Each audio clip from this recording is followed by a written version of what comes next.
Nichols, and how do you think through this all?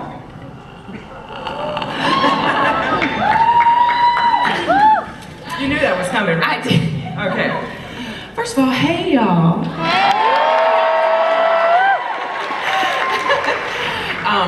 So I was so excited to meet Nichelle. Let me just say that first, because she reached out to me on Twitter after I got the role, and she just said she couldn't be more proud, and I was finally able to respond because I was sort of sworn to secrecy at that time.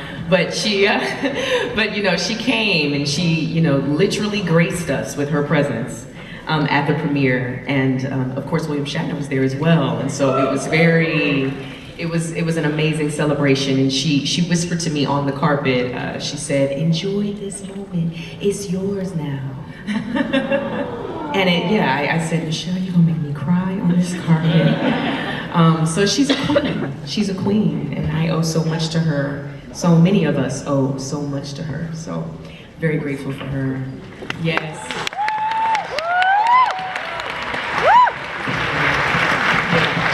And then yes, it's been quite a ride getting prepared. I think we've all had some interesting journeys bringing these people to life. The writing is so exquisite that it's a playground for us, right? It's very easy to let your imagination go wild with what we are given on the page. So I want to move to the executive producers, because so much of this was about you having conversations early on about bringing a series back to life. It started 50 years ago, but this is set 10 years before the original series started. We know a lot more science now, we know a lot more about the world. Talk about those original conversations, how you got to the point of bringing the series back to life, or creating a new series. Hi, everybody. The conversations really began, early on between Brian Fuller and Alex Kurtzman, who were sort of setting up the spine for, for this tale, knowing full well that we'd be, 10 years prior to Kirk and Spock and the Enterprise.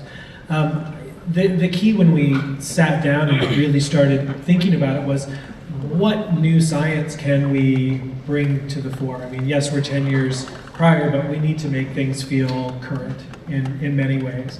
And that was, early on, the decision to start talking to Paul Stamets and to hear some of his, theories and ideas about astromycology and what that means for us, and how mushrooms and fungus can theoretically, save the world.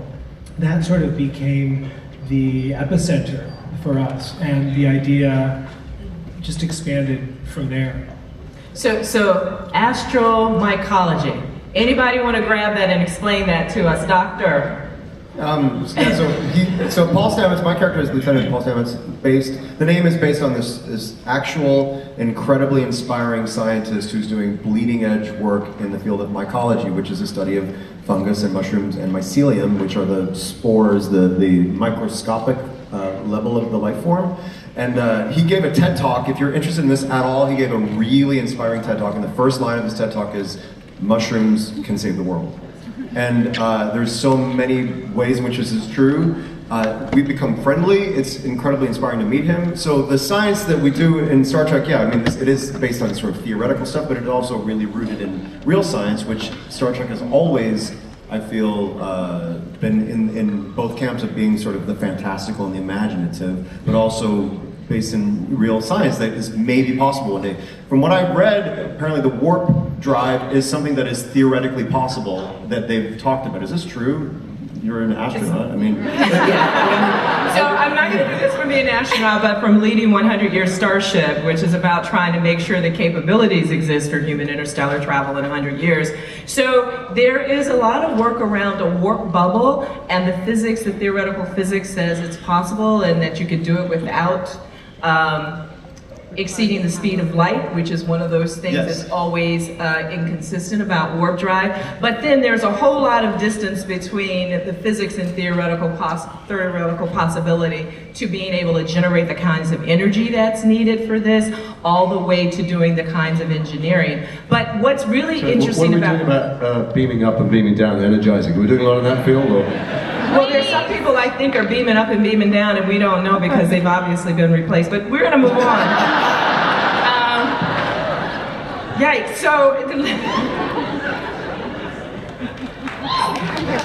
Genius astronaut. so what we're going to do is I want to just ask some of the producers again.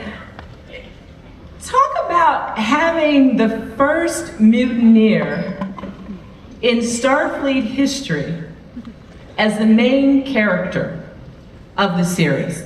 How did that come about? Anybody want to pick that one up? Somebody did it. So I think that when Brian and I were first talking about how we wanted to come into the show, we got very excited about the idea that our lead was not going to be a captain. That we were looking for a way to, again, retain the spirit of everything that Trek is, but also bring something new and different to the table. I think Trek has always succeeded best when it's both entirely familiar and entirely fresh, and it's a tricky line to walk. And the idea that there had never been a mutineer, and that we would set, in some ways, the audience up to feel that they were walking into a very specific kind of show in the first 2 episodes, only to pull out the rug from under them, as Burnham experiences as well, and then realize, wait a minute, this isn't going to be the show you thought it was, even though it looks a lot like it. There's new ground, hopefully, that we're paving, and so the idea of having her be at such a tremendous disadvantage emotionally, to saddle her with the sense that she killed not only her captain, but also her surrogate mother, her best friend, it gives her a very long way to go. It gives her a redemption story, and the idea of starting her at her low point, we felt was essential in order to give her that path.